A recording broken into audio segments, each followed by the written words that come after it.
Good morning, everyone, and thank you very much for joining us. Before we go straight into the program today, I'd like to invite you to please make use of the chat button to introduce yourself, tell us your name, your organization, and where you're joining us from. I'll give everyone 1 minute to do that.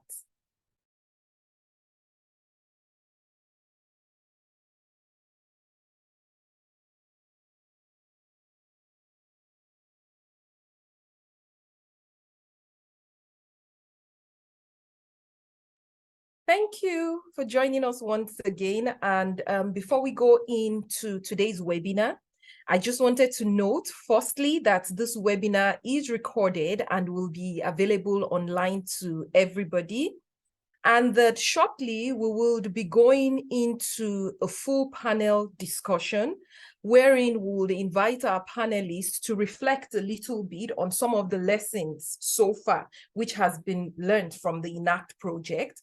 After which we will be open to a session of question and answers. If during the course of the panelist discussion, you have a question to ask, please make use of the question and answer function or place your question in a chat. Thank you. This webinar is being conducted as part of the Daring Cities 2023 session. Daring Cities is a global forum focused on empowering municipal decision makers to address the climate crisis. Since its first edition in 2020, Daring Cities has brought together over 5,000 participants, including high-level representatives from UN agencies and national governments, as well as mayors and other municipal and global stakeholders from around the world. Daring Cities 2023 builds on the success of its previous years, adding a specific focus on critical issues that are related to a just and equitable climate emergency response. The theme of 2023's Daring Cities is a just and equitable climate emergency response. This prompts us to ask, how do we ensure that our climate emergency response also supports a just transition? Experience has shown that the urgency required by decision makers can lead to hasty policy making without necessarily incorporating the input of broader civil society, especially for vulnerable groups, leading to many unintended adverse effects. How can the implementation of a multi-level climate emergency response be timely, be widespread, and yet effective, while on the other hand also ensures that it promotes fair and equitable sustainable transition to a robust local and green economy? Today's webinar has a dual focus. On the one hand, we're here to launch the Designing Inclusive African Coastal Resilience Project, call it for short, the INACCT Resilience Research Project. And secondly, to share some early reflections and lessons learned from the proactive project inception process, highlighting the conditions and considerations of inclusivity, informality, gender responsiveness. The INACCT Resilience Project considers two recent hazard events as an opportunity for informing inclusive and very proactive urban resilience planning. The project team is undertaking a deliberate inception methodology of contextualizing the city. We will be hearing more on what we mean by contextualizing the city, to situate research design in the study site while highlighting possible opportunities for alignment and departure within these urban context and local conceptualization. On that note, I would like us to dive straight into today's panel. But first, I'd like to introduce to you very briefly who our panelists for today are. First, I'd like to introduce Professor Catherine Sutherland. Catherine, if you don't mind just turning on your video briefly. She is a professor at the School of the Built Environment and Development Studies at the University of KwaZulu-Natal. Secondly, I'd like to introduce Professor Sean O'Donoghue, who is the Senior Manager, Climate Change Adaptation at the Climate Change Department in eThekwini Municipality, eThekwini in South Africa. Thirdly, I'd like to introduce Professor Janito Moore, who is from the University of Eduardo Mondlane at Maputo, Mozambique. Hi, Janito. And as our fourth panelist, I'd like to introduce my colleague, Emma Jones-Philipson, who is a professional officer in the Climate Change, Energy and Resilience workstream. And she is a gender equality and social inclusion specialist at ICLEI Africa in Cape Town. So I'd like to say first and foremost, welcome to all of our panelists. If you could please kindly turn on your videos. And I'd like to remind us once again to please feel free to use the question and answer function or the chat function to please post any questions that you feel coming through as the panelists take us through their brief responses. So to start off, I think we should probably start with Emma, who is the wonderful project manager for the INACCT Resilience project. And Emma, I'd like to invite you to tell us more about the project and some of the issues which the project aims to address. Thanks, Henry. Yes, so we know that the resilience agenda has mostly been shaped by policies from the global north, and its applicability for the global south, particularly for African cities, has not been sufficiently assessed. We know that design for African cities resilience demands proactive and participatory planning informed by an evidence-based approach that is working in co-production with the most effective communities to determine, to identify and share knowledge. So it is with great pleasure that ICLEI Africa, along with UKZN, Eduardo Mondlane University, eThekwini Metropolitan University, and Beira Municipality are announcing this project today, which aims to contribute to this evolving body of knowledge for informing proactive, inclusive, resilient municipal planning, considering two cases in South Africa and Mozambique. In order to do this, we're going to be looking at understanding what inclusive and equitable disaster risk resilience and response looks like in the context of informal settlements, specifically in the study sites of eThekwini and in Beira, and then using that process of learning and knowledge co-production to capacitate inclusive and scalable resilience within these cities, within the municipalities and the communities. Each of these contexts were chosen because they've recently experienced destructive climate hazards, with tropical cyclone Idai causing severe flooding and landslides in Beira in 2019, devastating 80% of the city, and last year's flooding and landslides in KwaZulu-Natal driving mass displacement and loss of life and property. While these incidents both had citywide impacts, vulnerable communities were hardest hit by these events, which caused multiple and major disruptions to their everyday lives, where the climate hazards intersected with existing socioeconomic and environmental vulnerabilities that the project seeks to draw out.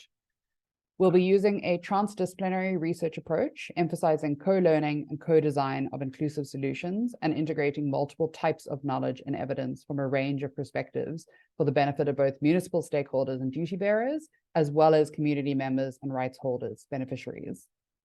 Some of our impact and outputs are intended to create risk and resilience profiles for each of the key cities that can be utilized by both duty bearers and rights holders, as well as an improved understanding and capacitation of the municipal and community responses to both of these hazard events.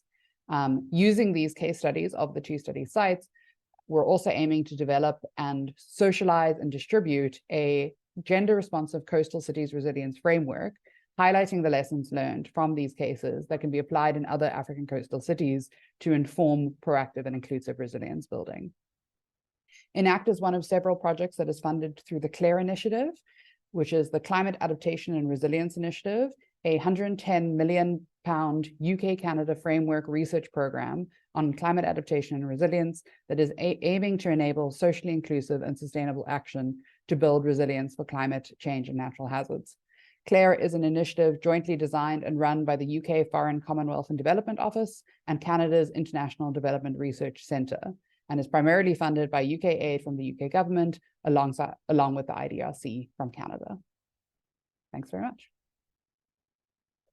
And thank you very much, Emma. Thank you for that succinct yet very comprehensive introduction of INACCT. I would like to, at this point, turn my attention to the project cities and the climate-related events, which you have hinted to, Emma, in your introduction of the projects that occurred quite recently in the cities. And this question goes to, on the one hand, Janito, and on the other hand, Sean. So, Janito, what happened in Beira and what makes Beira as a city unique? What strengths do you think that Beira has that could help it become a resilient city now and in the future? In the same vein, I'd like to also ask Sean what happened in KZN. What makes the city unique in and of itself? What strengths does the city have that could help it become a resilient African city now and in the future? So perhaps we start with Janito and then we move to Sean. Janito? So thank you very much for having me here. I would start by saying that Beira City is located in central Mozambique, is the second largest coastal city in the country after Maputo, the capital city. And it's in Beira where Pungwe and Buzi rivers meet the Indian Ocean. So I would call it a triple threat kind of a location. So because of this location, Beira has experienced multiple concurrent climate-related challenges and disasters, including violent storms, recurrent flooding, and it's considered one of the most vulnerable in the world to rising sea levels. With increased cyclonic events, we remember very well what happened during Idai. So in the last 5 years, there was like quite a number of systems that approached the city. It has became famous as Caminho do Vento. Caminho do Vento is a Portuguese expression meaning preferred path for strong winds. This is according to local perceptions. So the vulnerability of the city is also exacerbated by poorly planned settlements and inadequate housing, which somehow leaves over 300,000 residents at risk. This is more or less 50% of the population of the total population in that region. So, but despite these challenges, the city has several strengths that can help it become a more resilient African city now and also in the future. For example, I would mention that the city has improved urban planning, reduced the risk of flooding by about 70% through a green urban infrastructure project that is being implemented on that region. That is to prevent the city from recurrent flooding. Over to you. Thank you. Thank you very much. Sean, may I invite you to respond to the question?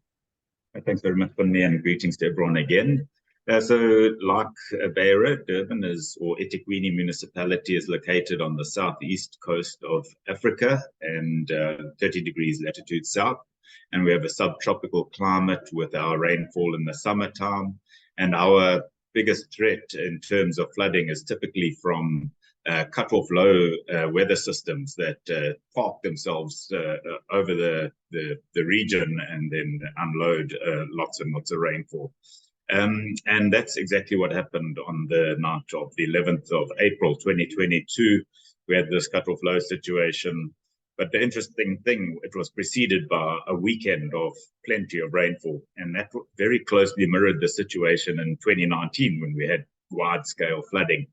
And at the time, us as a group of project partners for the Palmy Catchment Rehabilitation Project who've been working with a settlement down at the bottom of the catchment called Quarry Road West Informal Settlement, having those community leaders as part of a shared governance approach to catchment management and rehabilitation. We noted how similar the conditions were to 2019, and on the morning of Monday morning, it was bright and sunny, and I still joked with the security guards here at work. I was like, I'm still a little bit worried what's going to come tonight, because the South African Weather Service has only had it at a very low level warning, and by midday the rain had started, and the rain did not stop. It was torrential rainfall, a massive amount of rainfall over a very large area, and that's one of the hallmarks of these coastal flows. Suffice to say that by night time, things were very dangerous. We have in the city a forecast early warning system that monitors rainfall through a radar and stream telemetry, and our mole in the catchment management department, senior manager Jeff Tooley, was providing us with real-time updates of the height of the stream of the Palmy and how much rain was coming in. So through the efforts of our Palmy Catchment Rehabilitation Project, and particularly a community of innovation that we formed and led by Professor Kathy Sutherland, we've been working with that community over the previous years, developing a WhatsApp-based warning system, and then we take the messaging from the catchment management, the fuse system, and we feed it to the leaders of the settlement. And because they had been prepared over previous floods, 2019, 2017, 2015, they knew the messaging and understood it, and importantly, they listened to it. And that was critical, because if people hadn't have listened to that messaging, if Professor Sutherland and Smiso, my scientist, hadn't have been down there in the catchment raising the alarm, people would have been sheltering in place. And then over 120, 130 dwellings were lost that night. There would have been a massive loss of life. But there was one person who died from an illegal connection. None were lost to flooding. And that showed us that this community-based community flood early warning system was working, and it worked amazingly well that night. And it worked recently, a couple of weeks ago, on a Tuesday. We had to send out the same alert because we had a similar, much smaller scale, but still intense flooding. And so that in itself is a good reason why we want to use Durban, because it's a living lab. We have a long history of working with other African cities, doing peer learning. So we're very much invested in community-based research. You'll see Kathy Sutherland, the boundary between academic and informal settlement resident is very much blurred. And similarly with my scientist, Smiso, he's in there a lot. And that creates a good conditions for shared learning. I'll leave it there for now for me, because I know we've got other questions to answer. Yes, thank you so much, Sean and Janito. And I think you perfectly, Sean, lead into the next question, which is for Kathy.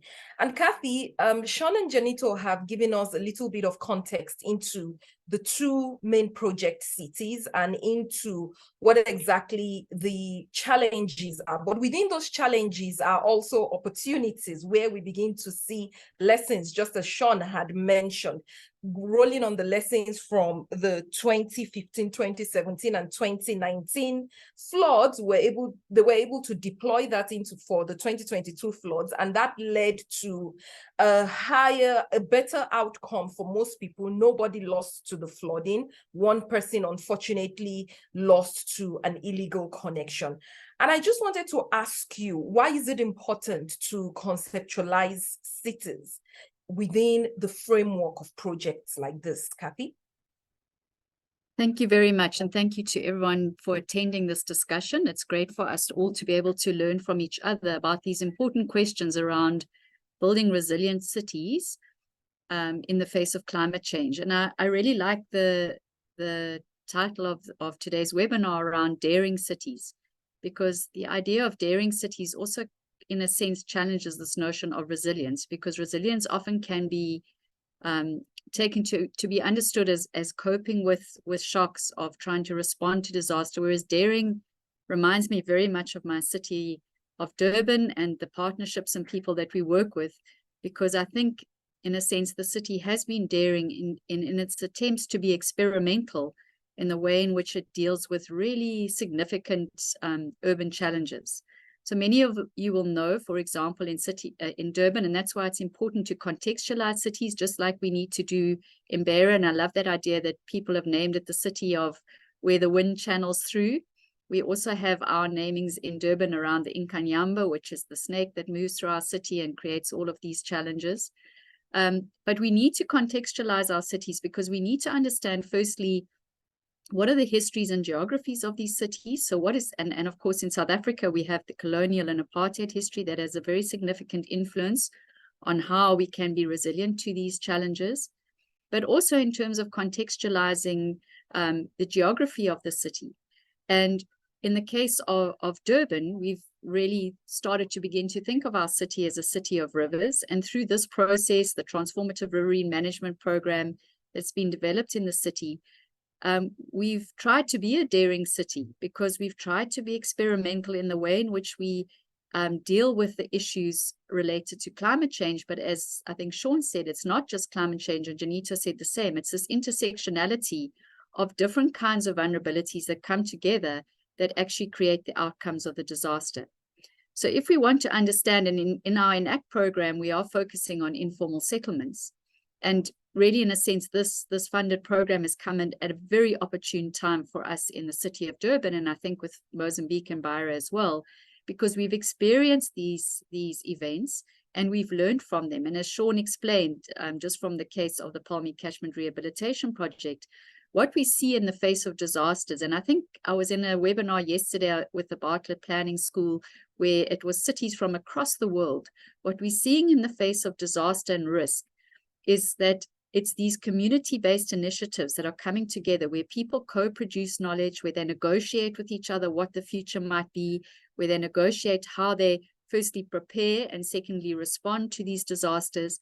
It's in these collaborative platforms that we're starting to see the really positive change to becoming not just resilient cities, but actually daring cities, of learning how to respond so that we can actually be prepared for the next event. And as Sean said, and I know in Janita was making the same point, in both our cities, we've had very quickly repeating events. I mean, we had these major floods in 2019, and we never expected we would have such a huge flood again in 2022.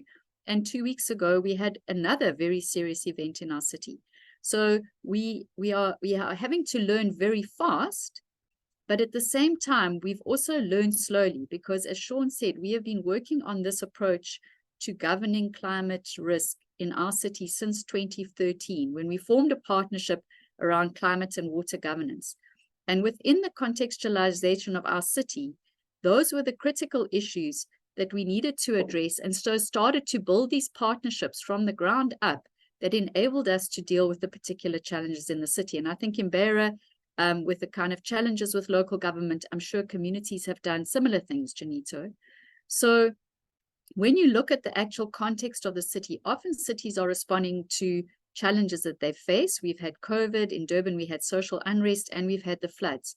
And so it's this very collaborative action that we're learning from that's really emerged in an institutional vacuum of understanding how do we adapt to these major events. But that institutional learning can't happen unless you understand the socio-political, economic, and environmental context of the city, and also the history of the city and how different settlements have formed in different places. And so in the INACCT program, we also want to theorize this idea of the African city. We are fortunate that we've got Beira and Durban, and so we're going to also adopt a comparative urbanism approach that enables us to look at the differences between these cities, but also to look at comparative trajectories so that we understand together what are these kind of universal messages that we can share, as Sean said, to the rest of Africa and globally about what we can do to respond and adapt to climate change.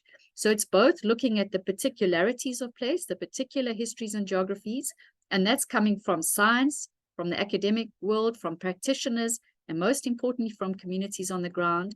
And then how do we look at the similarities or these universal principles that are present across both these cities, and how can we use a sort of comparative urbanism approach to draw that to other cities in Africa and globally?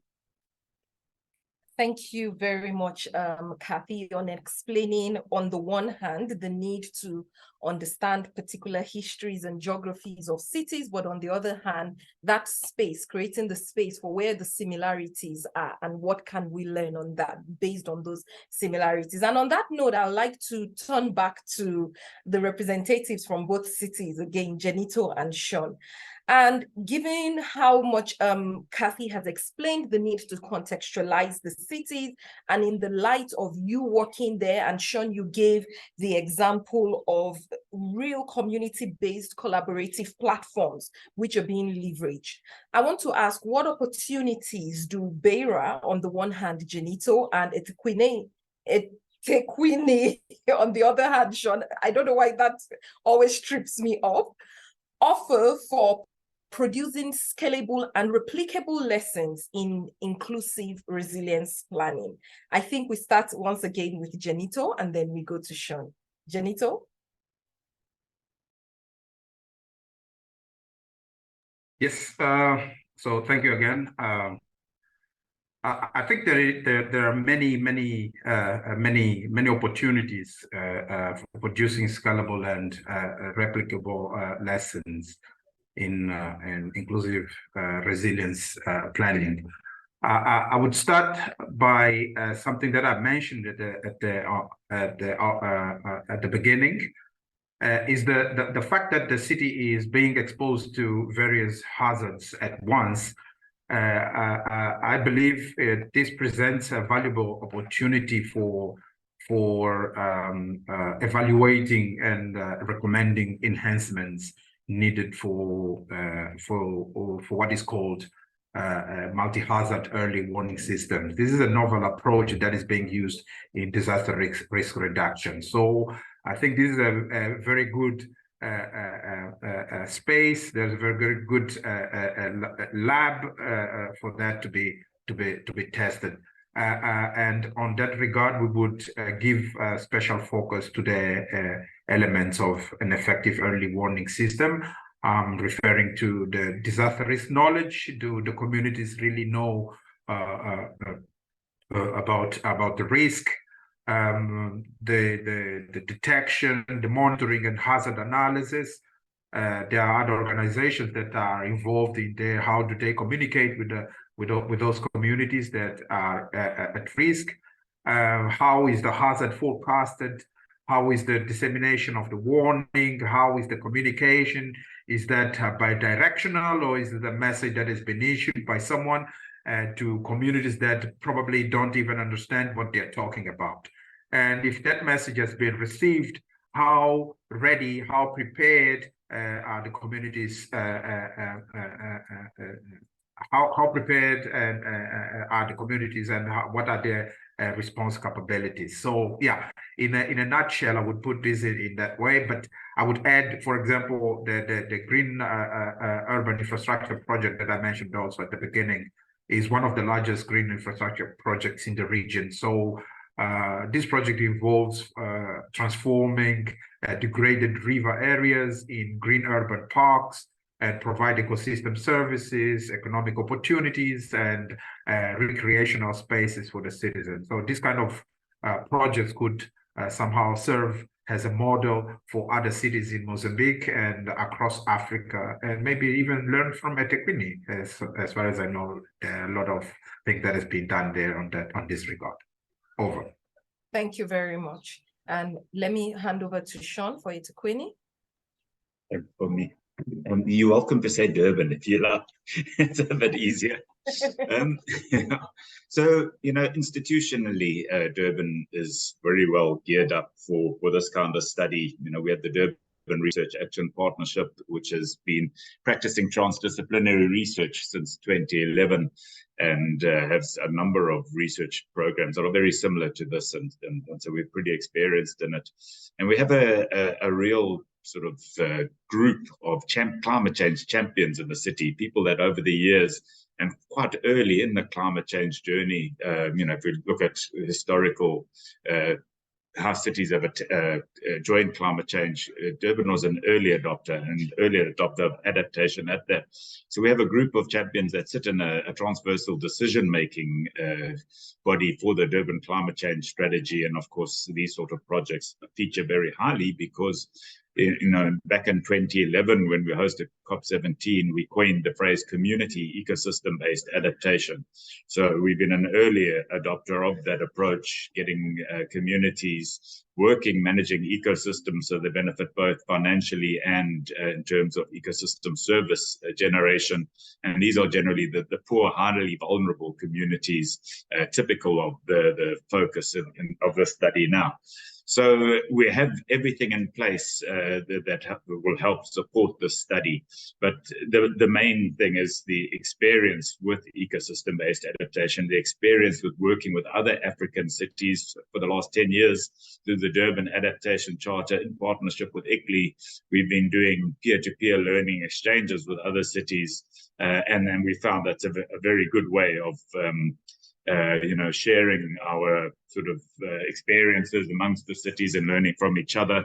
As an example of the innovative approaches we use, and Professor Sutherland has been leading this project, is our EPIC project, educational partnerships for innovation in communities, getting students to do our research for us, which saves money in consultancy fees, but students benefit from real life work. And we've had an EPIC project running in this very same catchment that we're studying for INACCT.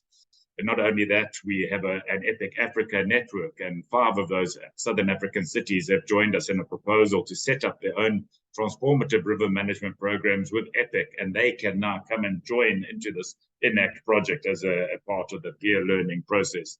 So for us, learning with communities, within communities, and with other African cities joining in those processes will be very important.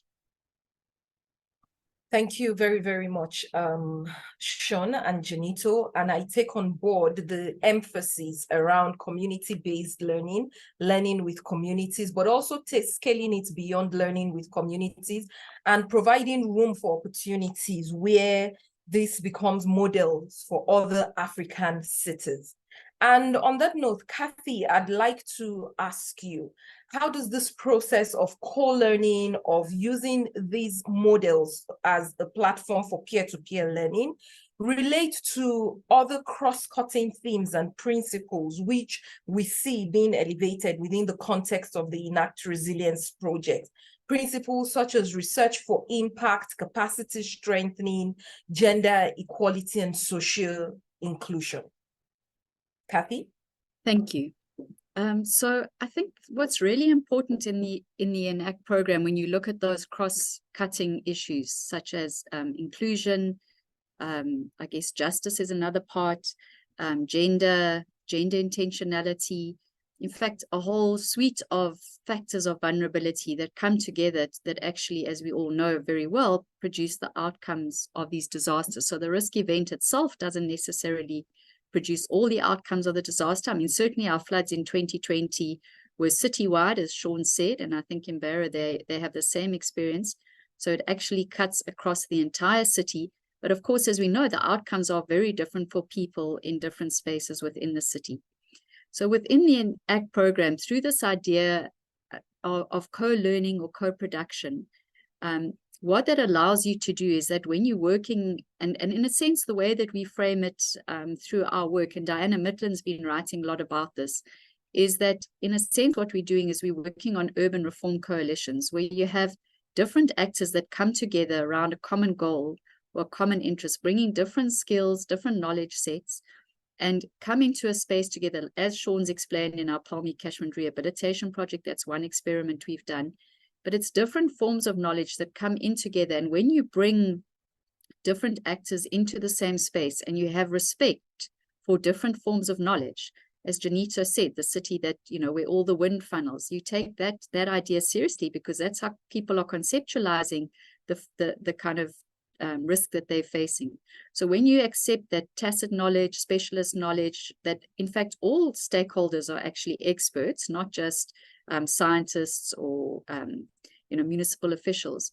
when you come into that space together and you start co-producing knowledge, what you naturally do is you start working across all of those structural aspects of inequality or structural aspects of vulnerability. Because as people bring their knowledge in, you start to understand, and where we're very fortunate in Durban, is that we have these very porous relationships with our municipality. So Sean's spoken a lot about the work at the university, but we would not be able to do the innovative work that we do if we didn't have the relationships we have with eThekwini Municipality, with Sean, with Samiso, with Jeff, with Joe Dowes, and Deborah Roberts' team initially under climate change. So these very porous relationships between the university and the city have enabled us to draw communities into that space for the co-production of knowledge.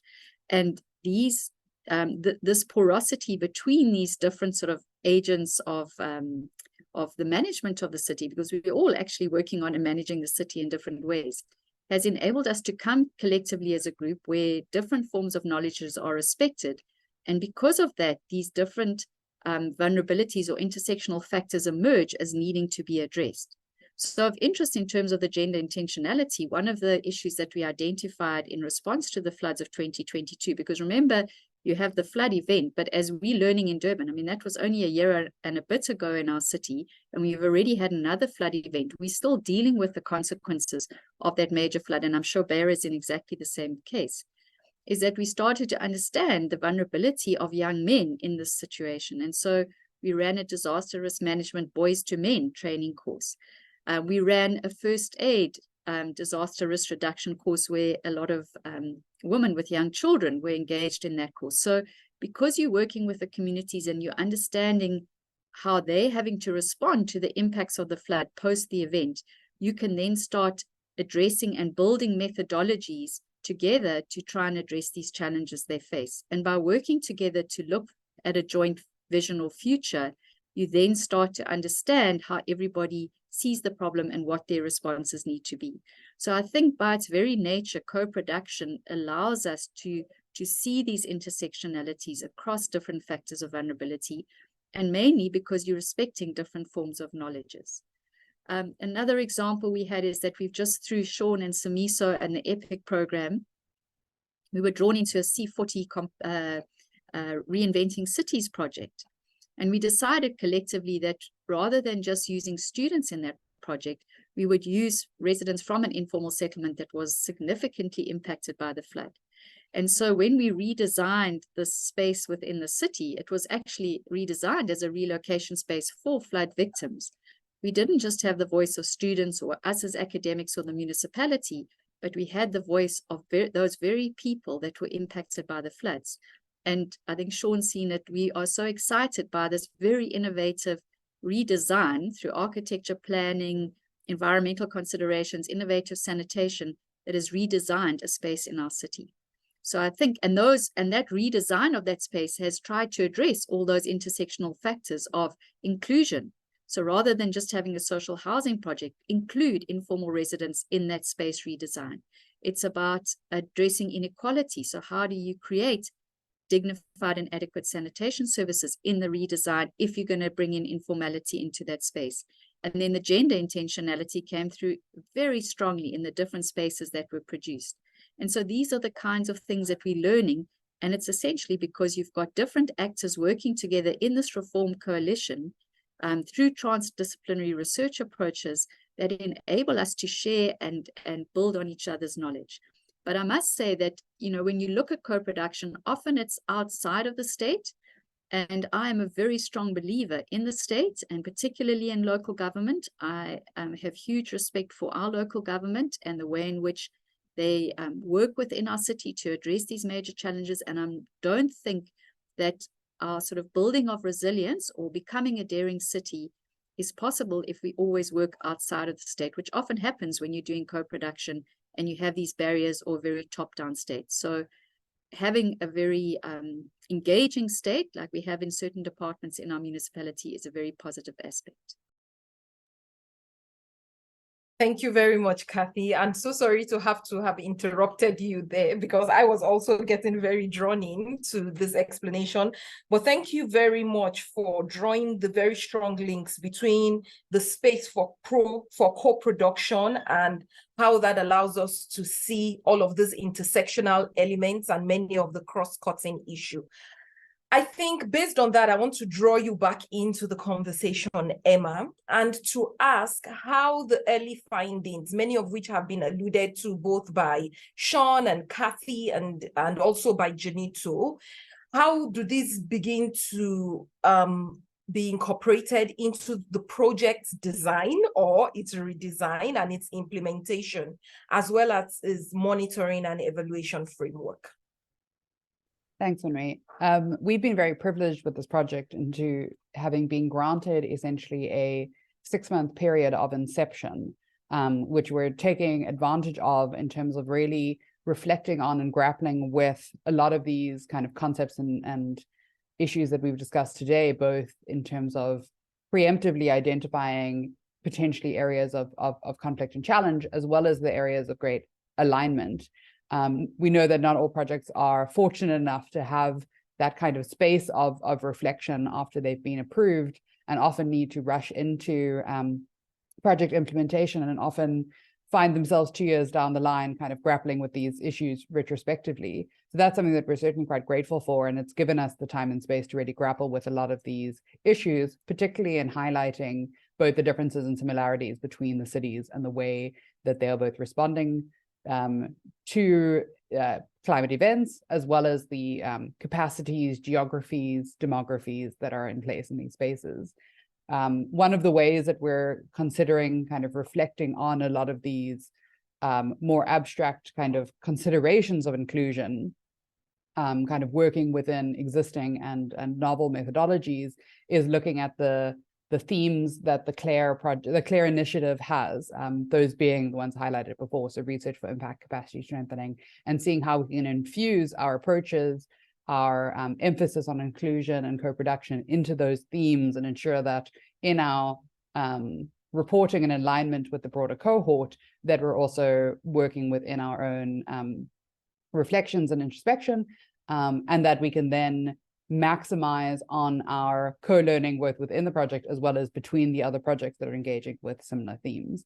And I think that's something that's certainly quite exciting, and will hopefully continue to stay in the spirit of project implementation and that learning institution that we're really trying to emphasize within the project team, many of whom have worked before and worked together before, and kind of further developing those relationships for a successful project implementation. Thank you very much, Emma. And I'd like to briefly circle back to our cities, because at the end of the day, that's where the implementation is happening. And Janito, I'd like to put a hook on what Emma's emphasis on inclusion within the project, and ask about the emphasis on inclusion of marginalized voices and what the key issues and priorities for the Beira area are that the UEM has identified as entry points within the INACCT project. Thank you for the question. In fact, we had identified several entry points, and we had to somehow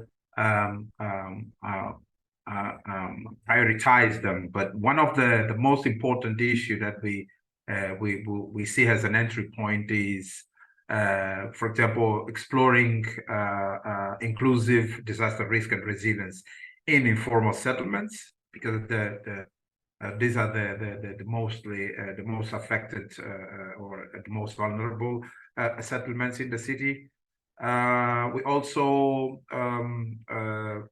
think of evaluating the effectiveness of pre and post-event responses at city level, and how they link with provincial and the national DRR, disaster risk reduction chain of command, because there is the national and regional, provincial level that have an effect on how the city will perform in terms of disaster risk reduction. We're also thinking of identifying obstacles to inclusive resilience planning, including gender responsive approaches. We are thinking of creating a gender responsive coastal cities resilience planning framework. So we want to look at that as well.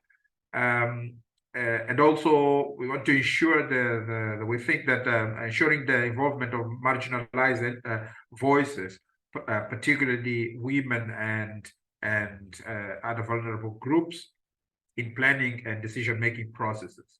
I would bring an example here, especially on how the so-called comités locais de gestão, which is the local committees for disaster risk management and reduction, operate in an urban and peri-urban context, if they exist in some of these areas, because as far as I know, those committees do not cover all the vulnerable communities in the country, and let alone Beira. We also want to we think that aspects like the multi-hazard early warning system that I mentioned before, how do they operate in that space, and if they have improved since EDI and other events that have occurred, and how they have improved, what is missing. We think that also post-disaster gender-based violence assessments would be a very good entry point as well. And one last aspect that we think is important is how long do communities take to return to what we would call normal life, if we can really use that concept, because with the changing climate, the effective recovery time somehow also reduces. So we need to understand how that works. So yeah, these are in a nutshell what we would identify as key issues and priorities for the city. Over to you. Thank you very much, Janito. That was very to the point. And Sean, based off something that Janito just mentioned towards the end about communities returning to normal, I don't know if there is ever a normal after these climate events, which have impacts both in the immediate and in the distant future on lives and on livelihoods.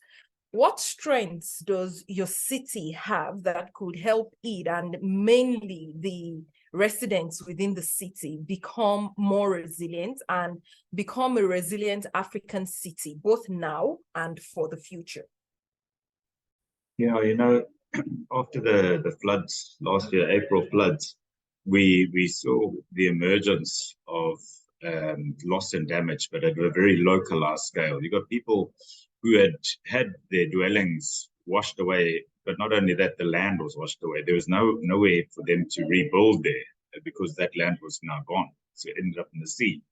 And this is the first time that we're really starting to get to grips with this issue of loss and damage, albeit at a highly localized scale.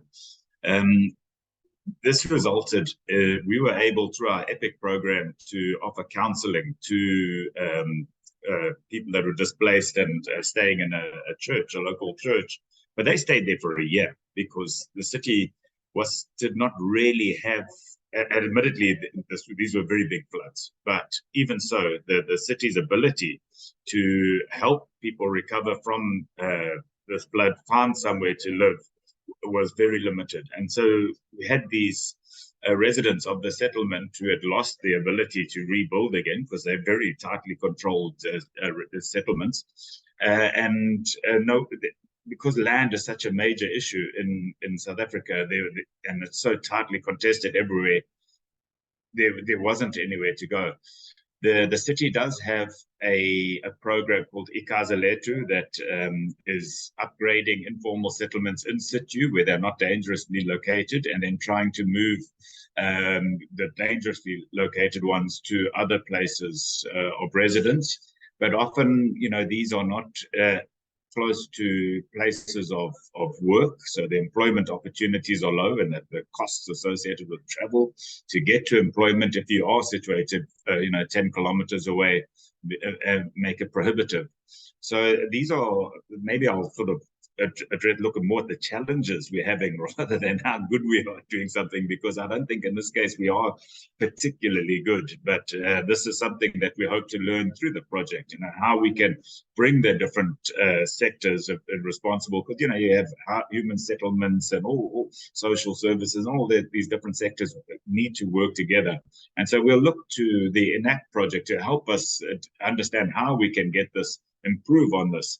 On the disaster risk reduction side, we have the transformative river management that seeks to take away the conditions that are accentuating the flood. So the catchments are choked with alien invasive plants and solid waste, and those are blocking infrastructure, causing rivers to divert around into settlements. And so if we manage those through our transformative river management program, and I've posted a helpful guide on the chat, then not only are we creating jobs for these very same people that are invulnerably located, but we're also reducing the risk they have. So it's a bit of a multi-pronged approach, and that's how we hope to tackle it. Thank you very much, Sean. And on a final note, before we go briefly into the one question that I see we have, this is your final opportunity, everyone on this webinar, to send in your questions. Kathy, I'd like to direct this question to you. On what kind, Sean speaks particularly about the impact and about the learnings that are coming through and how he hopes that that will be pulled through within the city. What kind of impact are we anticipating within the INACCT project at different scales of time, both immediately, thinking, say, in the next 6 months, in the next 12 months, in the next 18 months, but also in the long time? And I think in today's project design, projects are not designed only for the 3-4 year project phase, but also with the longer term view that communities are able to take the lessons from the project, have ownership of that project, and implement it going forward. What are those impacts that we're hoping to create on the short and on the longer term?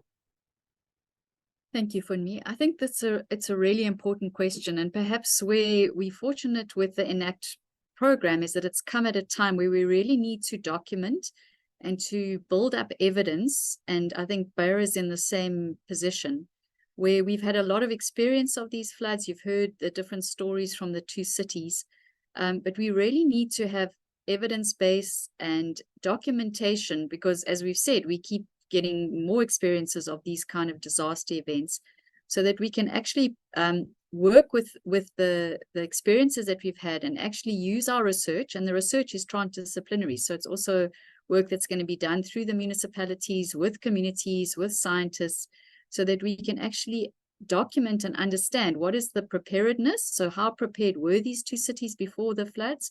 What did we learn from that? And then how can we use that to build disaster risk reduction in the future? And I think the one thing that concerns me about co-production, where we have to be very careful, and the same is true for resilience, because community-based resilience can also create the same situation where we pass all the responsibility and then the sort of uptake of this knowledge onto communities. And it's not just about communities learning, it's about the city learning. So it's officials who are all scientists and practitioners within our city. It's about us in the universities learning. It's about, in our city as well, we have traditional authorities. So it's about everybody learning together. One of the key points that we've always tried to work with in the transformative riverine management program is also the role of the private sector, and how do you engage the private sector into the space, which is still something that we've really got to think about.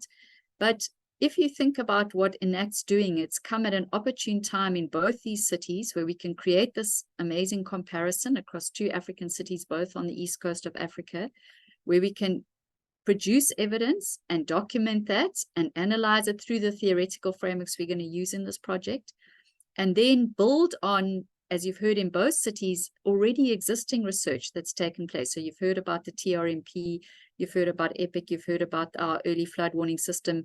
So it's about continuing to build knowledge. And I think that's what we really need to do in this process of building perhaps these more daring cities rather than just resilient cities, is that we need to keep building knowledge through these different research programs.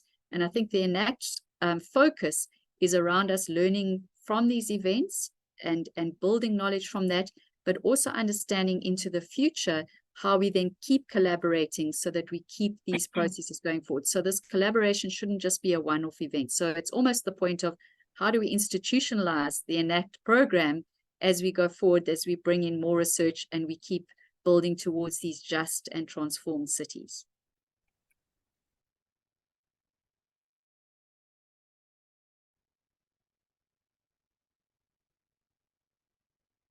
Thank you very much. I zoned out there briefly. I'm not sure what happened with my connection, but thank you very much, Kathy. We have a couple of questions in the Q&A, and I'm going to allocate 1 minute each to responding. Sean, you've indicated that you would like to respond to the first question. Kathy, the second question is specifically directed at you. Can I ask that both Sean and Janito respond to the first question in 1 minute? Kathy, in 1 minute, the second question, and the third question, I'd like Emma to respond to that. Thank you. Sean, you, then Janito. Thanks. No, I simply wanted to invite Anissa to contact us, and we can discuss that through email. I mean, obviously, we have a potential to share information and approaches that have worked here in Durban that may well suit there as well in Bangladesh. Thank you very much. Janito? Yeah, I think that experience is very interesting. I'm aware that Bangladesh has been somehow a partner in this in the suffering with countries like Mozambique, and that will be interesting. There is an office that has been established after he died that is called GREPOC, that is responsible for reconstruction. So what we would do is to link up and try to put the Isabels in contact with them and us so that we can see, because I'm sure that they are lacking buildings, construction standards and so on and so forth that can resist for the coming events. Over. Thank you very much, Janito. Kathy, please, in 1 minute. I might drop off because of load shedding. So if I do, it's going to be a close shave. But essentially, the way we included informal settlements, I think the university often plays the role of bridges or intermediaries. And so we began a research program. We started working in the Palmy catchment with this one particular community where the municipality could not work at all. And we asked them to frame the problems. We started to build a collaborative research agenda for that settlement, and we drew them into the Palmy Catchment Rehabilitation Project. And they've been active members of that program, that project for 10 years. So I think essentially, if one goes into spaces of informal settlements and allows them to frame the conditions in relation to these bigger climate change and water governance projects we were doing, then they start to collaborate, and that's how we've built those partnerships. So it's this role of bridges or intermediaries. Who are those bridges or intermediaries that can build relationships between, say, for example, the state and informal settlements that are often very conflictual? You need these bridges and intermediaries, and I think universities often can play that role, and drawing in different knowledge holders and allowing everyone to understand each other's positions. And through that, you build trust, and then you build relationships, and then you can start working on a co-produced agenda around how you're going to build a more resilient city. And we've got lots of failures, as Sean said. We certainly have failed far more than we've succeeded. I think that's load shedding that struck. So I'll hand over to you, Emma, to respond to the last question. Sure, thank you. And thank you for this question. We're going into our agenda with a very strong intersectional lens. So considering additional kind of drivers of vulnerability, which in Durban, for example, is very closely linked to youth, particularly around young boys. So some of the methodologies and tools that we're taking into it is drawing on ICLEI and all of our partners' deep experience with kind of participatory engagement, using various kind of methodologies of inclusion and the like to ensure that we're getting not just the attendance, but the participation of a broad range of members.